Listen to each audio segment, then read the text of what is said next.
أعوذ بالله من الشيطان الرجيم. بسم الله الرحمن الرحيم.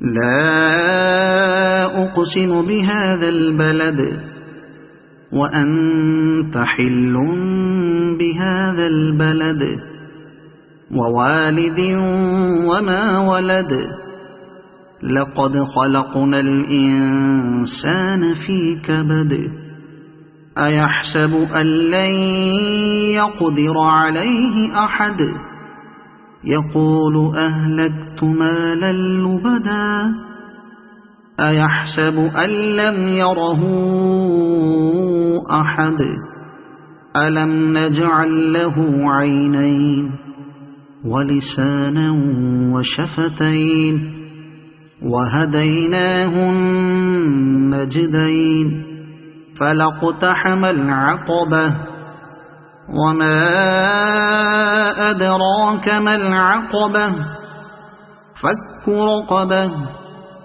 أو إطعام في يوم ذي مسغبة يتيما ذا مقربة أو مسكينا ذا متربة ثم كان من الذين آمنوا وتواصوا بالصبر وتواصوا بالمرحمة أولئك أصحاب الميمنة والذين كفروا بآياتنا هم أصحاب المشأمة عليهم نار مؤصدة صدق الله العظيم.